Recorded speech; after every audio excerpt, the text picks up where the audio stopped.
Note the disclaimer. South Park has just always been there. There's so many clever and insightful gems in each season that it's near impossible to do an accurate top 10 list. Cat is now under arrest and awaiting trial for it. So, as you know, these are just my personal favourites. But with the release of Stick of Truth, I think it's time we take a look back at the top 10 best South Park episodes of all time. Number 10. I should have never gone ziplining. A parody of the I Shouldn't Be Alive documentaries, this is so well narrated you can genuinely believe the boys' situation is terrifying. Also, this is probably the only time we'll ever see Stan, Kyle, Cartman, and Kenny in live action. Kenny McCormick has died of boredom. Oh my god, they killed Kenny. Oh, bastard! And frankly, they look exactly like what you'd imagine them to look like. They act it perfectly and are ideal for the role. An example of 5 minutes of this episode is... the boys get on a boat, where Cartman defecates into the water, which attracts beavers. Kenny dies, and the boys are rescued by a piece of fecal matter. There's no great message to this one, and that's part of what makes this episode special. I honestly don't think I'd try ziplining after watching this. But apart from that, it's just a great laugh as we watch the boys make their own misadventures. I had no idea ziplining would be so boring. Number 9. Passion of the Jew.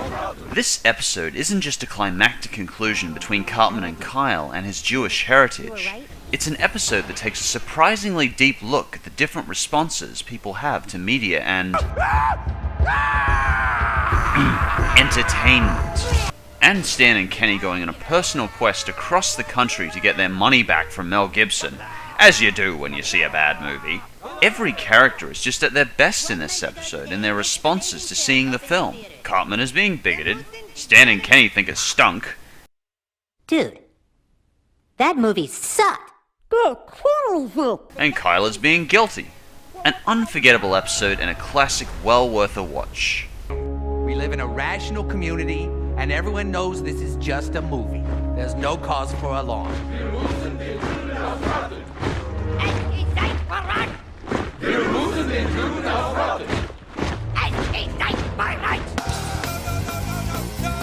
Number 8. Episode 200 and Episode 201.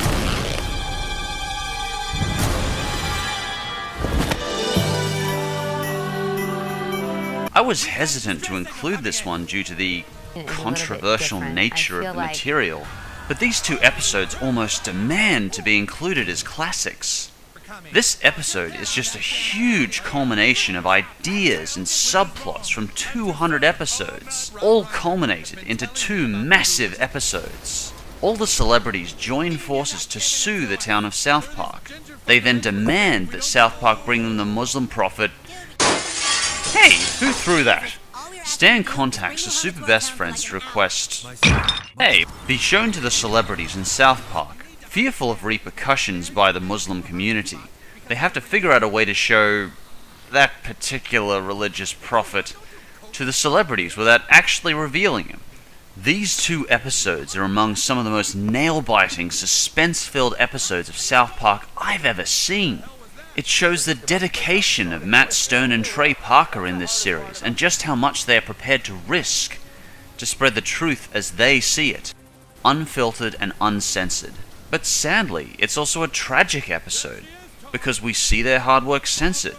This episode wasn't just funny and thought-provoking, it was a loud statement about censorship from Matt Stone and Trey Parker. So loud that Comedy Central had to step in to censor them. This episode stirred up a ton of controversy.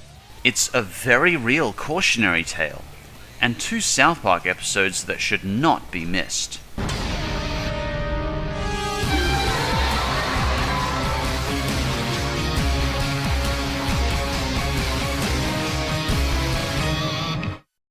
I learned something today. Throughout this whole ordeal, we've all wanted to show things that we weren't allowed to show. But it wasn't because of some magic goo. It was because of the magical power of threatening people with violence. That's obviously the only true power. If there's anything we've all learned, it's that terrorizing people works. Number 7. Professor Chaos. Butters, time for bed. Okay, Mom. We start the episode with the boys emulating a surprisingly realistic job dismissal on Butters, who isn't quite fitting the mold of Kenny. This pushes Butters into a deep, dark brooding wherein his alter ego emerges. Professor Chaos! It's a very personal favourite, but Butters is just such a pleasure to watch in his endearing attempts to be bad. It really does ask the question, if a good person does decide to give up on society and become bad, what exactly would they do different? Make someone get the wrong soup order at Bennigan's? Even the boys' attempts to find a new replacement for Kenny are hilarious to watch. Okay, next.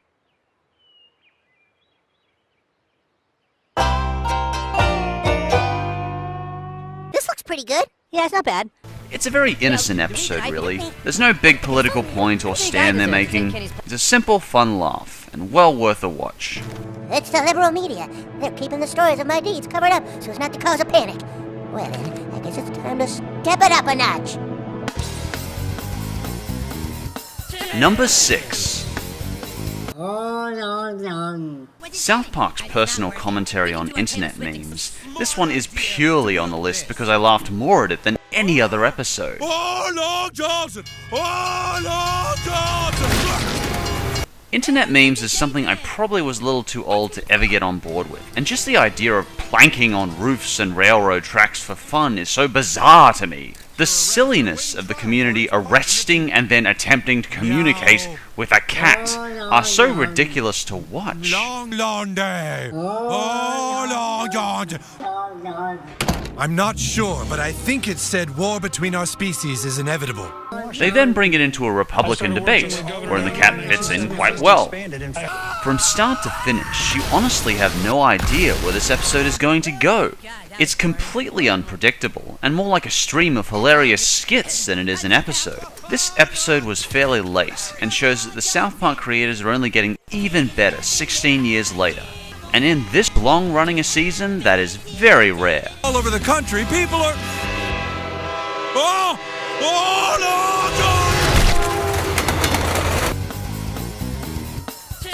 Number 5. Child abduction is not funny. Easily the best commentary on safety hysteria I've ever seen. This episode just shows how paranoid a community can get on fears of safety. Well, what are we gonna do, Mayor? We have to stop these abductors from being able to get into our town! Yes, but standing out here yelling rabble, rabble, rabble isn't going to help anything. But we don't know what else to do, Mayor! Some of the best skits I've seen in South Park come purely from watching the city walk owner trying to fight off the Mongolians. There's another episode where we watch the South Park community taking everything to the hilarious extremes they do. We can't tell you because we can't know where you are! Oh, this is terrible!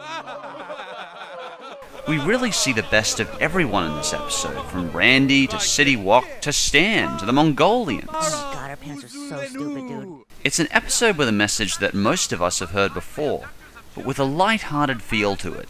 You can be too careful, and consider what your media tells you with a pinch of salt. It's an episode with a lot of heart, but still very funny at the same time. Definitely worth a watch. Jesus Christ, dude, they've done some stupid crap before. Jesus Christ. Number 4. The Super Best Friends. Me, Dan Marsh. Of course I know you, my child. Come in. We all know this episode. I'd argue it was one of the episodes that set the bar so high for South Park. A flawless commentary on cults and their inherent influence and power. This episode is what I'd call your perfect South Park episode. Get them! Stan leaves the other South Park boys after they join a cult run by David Blaine, and it's up to Stan to save the day. It's got great representations of cults in general, and their attempts to exploit people's insecurity and get them to join into something which claims to have all the answers. Stan teams up with Jesus and the Super Best Friends to save his friends and put a stop to Blaine's evil plans. Behold, here you can see ordinary water. Clear, clean. Okay, now turn around. Turn around. Okay, now turn back. It is now wine. That's it? That's how you did that trick? Well, yeah. That trick sucks, Jesus.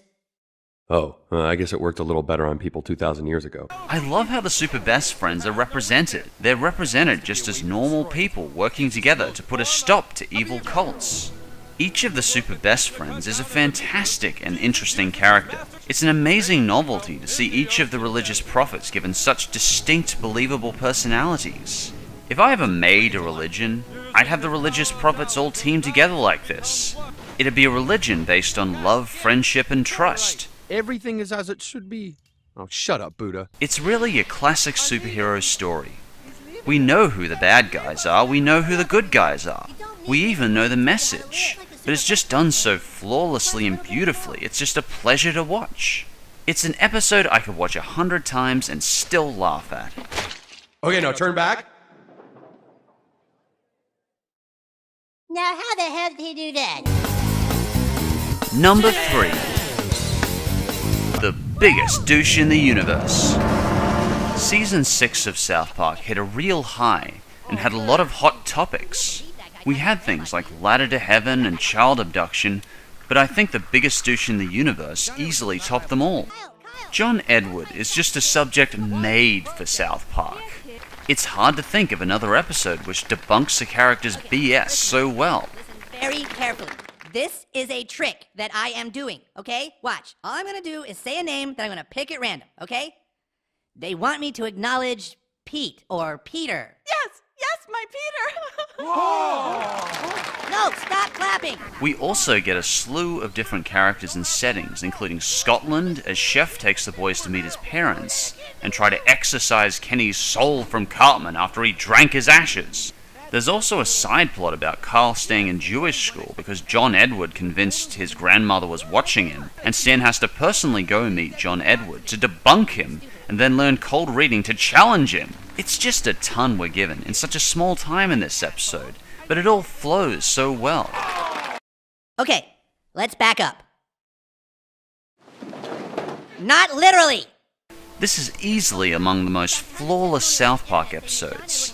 There's just no part of this episode I didn't enjoy. I liked Chef Parents, I liked the personal journey, I liked Stan taking down John Edward, and the ending is one of the most memorable moments in all of South Park history. I cannot recommend this particular episode enough. It's the episode you show to friends who have never seen South Park so they know just how amazing South Park can be at its best. How does that make me a douche? Because the big questions in life are tough. Why are we here? Where are we from? Where are we going? But if people believe in asshole douchey liars like you, we're never gonna find the real answer to those questions. You aren't just lying, you're slowing down the progress of all mankind, you douche. I'm not a douche! Number 2. Raisins. This is actually an episode I don't find that funny or even pleasant to watch, and those who've seen it will probably agree with me. But it's just so profound and strong in its message that it becomes more of a personal experience than nearly any other episode. This is one of those episodes that I felt grew me as a person. It's not just about relationships, but about life in general. And it does focus on my favorite character Butters just being himself in his first response to romance. We watch him fall head over heels in love, while oblivious to the fact that he's walked into the young teen equivalent of Hooters. We also watch Stan's recovery process over his breakup with Wendy. You feel Stan's heartbreak when he sees Token in the window. You feel Butters' world shattered when the Raisins girl tells him they're not in a relationship. I can't think of another episode which provokes so much raw emotion. I'm still touched at the end of this episode, and those who've seen it will know exactly what I'm talking about.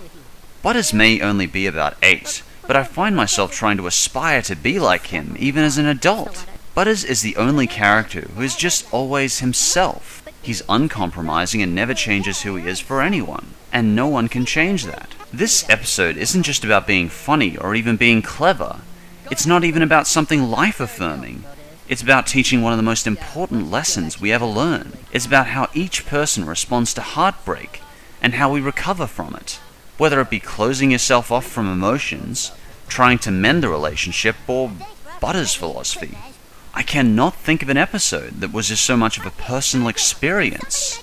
This is an easy pick for number 2. Well, thanks for offering to let me in your clique, guys.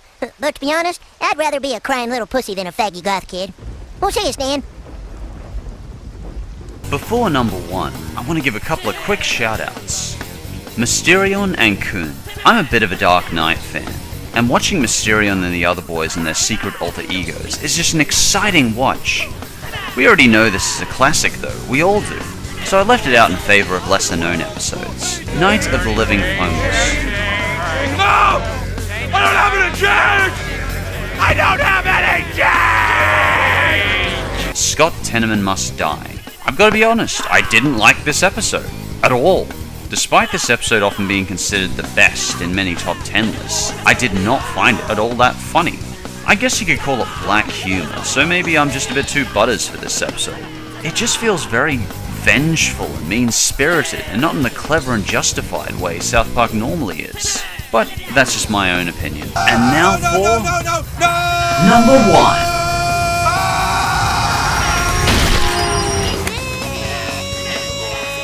You're Getting Old and Aspergers. Stan suddenly finds all his music his friends are listening to sounds like shit. In fact, everything starts sounding like shit. Starting with things like Adam Sandler, which I imagine already sounds like shit to anyone with an intelligence quota higher than a cheese stick. We don't want to hang out with you anymore! Get it through your head! This episode perfectly represents the process of isolation I've personally found a person can get from things like depression or a gradual cynicism about society. Sucks, all my friends are sick with the flu. Well, what can I get you? Do you have anything on the menu that doesn't taste like shit? A little young to be so pessimistic, aren't you, kid? Why? There's nothing but shit on TV, video games are all shit, and the world's a big turd. The only thing that doesn't seem like total shit to me are my friends, and they're all sick. We've all been there.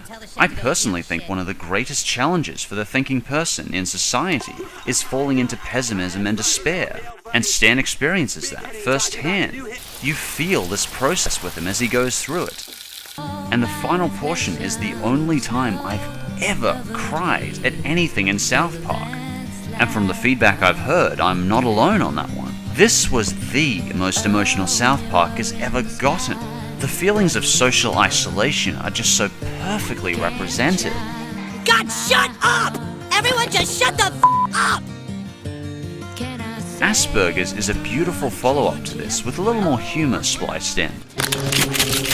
Alright, Stan, listen up. We don't have a lot of time. You've been told Asperger's is real. It isn't. Wait, it's not a real illness? Of course not. If there was a social development disease, you wouldn't call it Asperger's. That's just mean. It's one of the most vague commentaries, though, I've seen South Park do. It's about those on the autism spectrum and the anti-vaccination craze going around the first world community. These episodes aren't just a commentary on the process of change. We are seeing the process of change, and its most despairing and challenging moments represented through Stan. I just love these two episodes. These two episodes are absolute must-sees. I could not have chosen another episode which touched my heart so much. The South Park creators have come a long way since they began this series, and this episode, we feel that emotional exhaustion right along with them. You should watch these two episodes at least once. Dude, we're gonna go see the new Zookeeper movie! Zookeeper 2! Zookeeper! Okay, coming.